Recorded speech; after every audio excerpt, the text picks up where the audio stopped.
Bismillahirrahmanirrahim. Assalamualaikum warahmatullahi wabarakatuh. Baiklah anak-anak, sebelum memulai pelajaran kita pada hari ini, marilah kita bersama-sama membaca doa.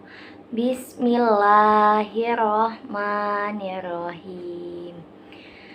Baiklah, siapa yang tidak hadir anak-anak? Yang tidak hadir, Ibu harapkan untuk memberi kabar ya, supaya Ibu mudah untuk mengabsensi kalian.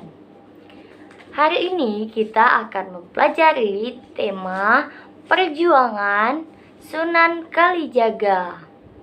Sebelum masuk ke materi, hari ini Ibu akan mengulas kembali materi sebelumnya atau minggu lalu.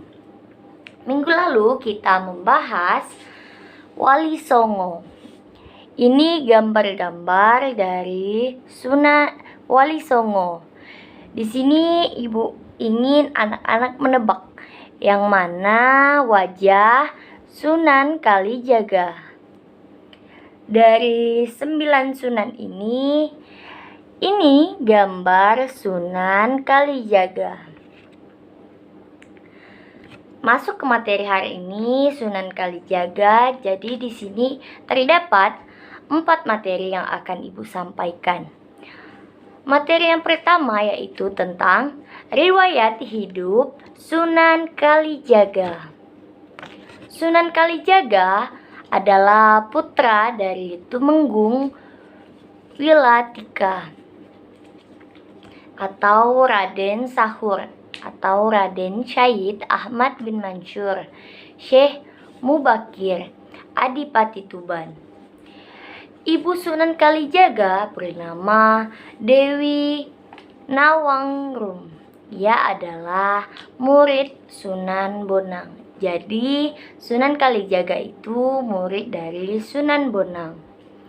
Nama Sunan Kalijaga begitu akrab dalam dunia Islam Nusantara. Tokoh ini merupakan sosok ulama yang sangat kreatif dalam melihat potensi masyarakat yang dapat dimanfaatkan untuk berdakwah menyiarkan agama Islam. Jadi itu riwayat hidup Sunan Kalijaga. Materi yang kedua yang akan Ibu sampaikan yaitu tentang sejarah perjuangan Sunan Kalijaga. Dalam perkembangan Islam di Indonesia, khususnya di tanah Jawa, tidak lepas dari peranan Wali Songo. Mereka dengan gigih menyebarkan ajaran Islam kepada masyarakat. Kemudian dengan santun melalui pendekatan budaya dan adat istiadat. Salah satu Wali Songo yang memiliki peranan penting dalam penyebaran Islam yaitu yang kita bahas hari ini adalah Sunan Kalijaga. Sunan Kalijaga pada masa mudanya ia pernah dikisahkan menjadi berandal dengan gelar Lokajaya. Sasarannya adalah para pejabat dan orang-orang kaya yang suka foya-foya atau menghamburkan uang-uangnya dengan tujuan membagikan hasilnya kepada rakyat yang miskin. Setelah Sunan Kalijaga melalui proses yang panjang berguru dan nyantri kepada para ulama, sebelumnya seperti yang tadi Ibu bilang, Sunan Bonang. Kemudian Sunan Kalijaga menjadi juru dakwah. Kemudian Ibu akan bahas materi yang ketiga, yaitu jasa Sunan Kalijaga dalam menyebarkan agama Islam. Terdapat 3 bidang yang dijalani oleh Sunan Kalijaga dan jasanya sampai saat ini masih dikenang oleh masyarakat. Yang pertama, bidang strategi perjuangan.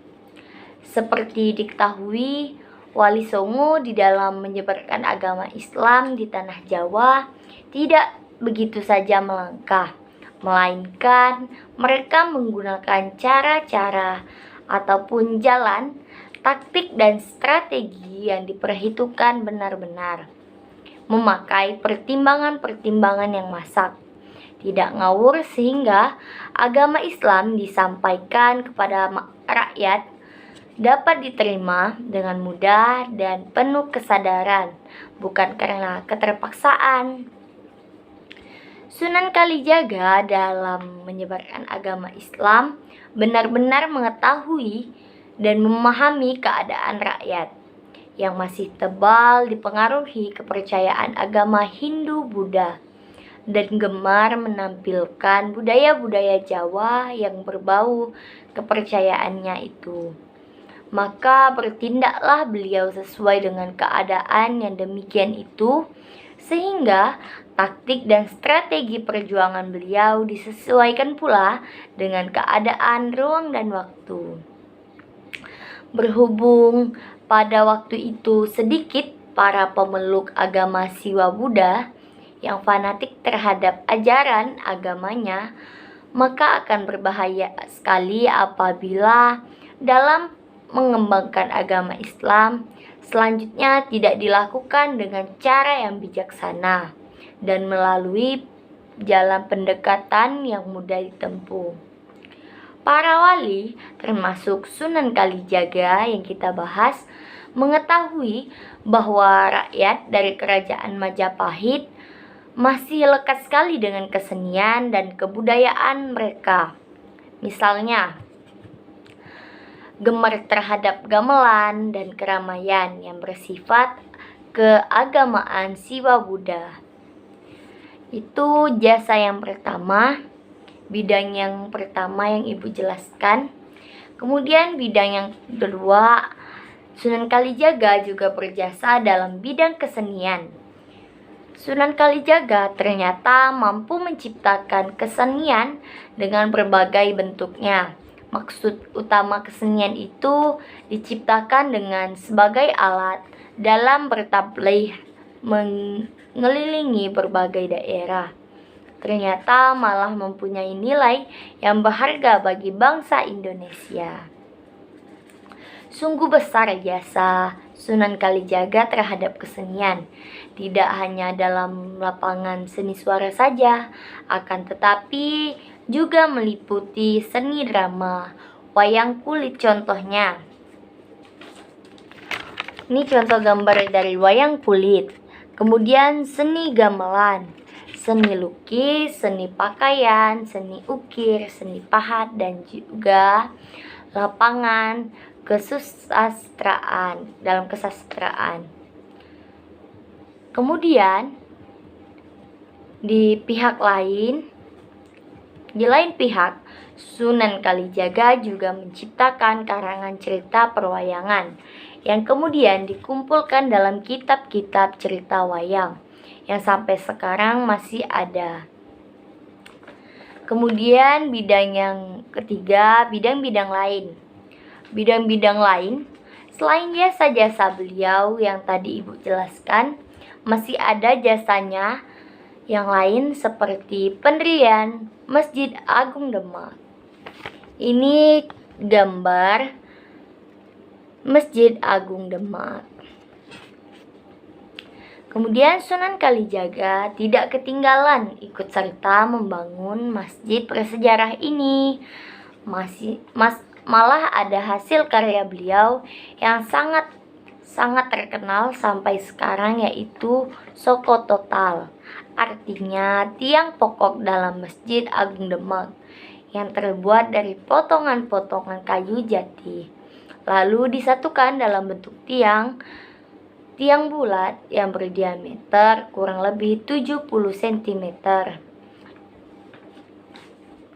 Kemudian materi yang terakhir yang akan Ibu sampaikan yaitu cara-cara berdakwah Sunan Kalijaga dalam menyebarkan agama Islam. Terdapat 3 cara dakwah Sunan Kalijaga dalam menyebarkan agama Islam, yaitu yang pertama menggunakan wayang dan gamelan sebagai metode dakwahnya. Yang kedua, mengarang cerita perwayangan. Dan yang ketiga, mengembangkan ukir, busana, pahat, dan kesustraan. Sunan Kalijaga mengawali dakwahnya di desa Kalijaga, Cirebon. Ia mengislamkan penduduk sekitar termasuk Indramayu dan Pamanukan. Model dakwah yang dilakukan Sunan Kalijaga, tembang ilir-ilir. Baiklah, bagi materi yang belum jelas, silahkan peserta didik atau siswa sekalian bertanya kepada Ibu. Jadi, di sini Ibu ada 5 pertanyaan untuk kalian. Yang pertama, siapa nama asli Sunan Kalijaga? Pertanyaan yang kedua, siapa nama ayah Sunan Kalijaga? Pertanyaan yang ketiga, di mana tempat Sunan Kalijaga dalam menyebarkan agama Islam di Pulau Jawa? Khususnya nama tempat daerahnya di mana? Yang keempat, salah satu cara Sunan Kalijaga dalam menyebarkan agama Islam yaitu dengan cara apa? Dan pertanyaan yang kelima, salah satu contoh tembang yang diciptakan oleh Sunan Kalijaga berjudul apa? Dan 5 pertanyaan ini jawabannya akan dikumpulkan minggu depan. Baiklah, jadi kesimpulan yang dapat kita ambil dari Sunan Kalijaga yaitu Sunan Kalijaga ini merupakan salah satu dari Wali Songo dan mempunyai peranan penting dalam menyebarkan agama Islam, terutama dalam bidang kesenian. Sekian materi yang Ibu jelaskan. Jangan lupa ya, tugasnya dikumpulkan minggu depan. Sebelum mengakhiri pelajaran kita pada hari ini, marilah kita bersama-sama membaca doa. Alhamdulillahirabbil alamin. Kurang dan lebihnya Ibu mohon maaf. Wabillahi taufik wal hidayah. Wassalamualaikum warahmatullahi wabarakatuh.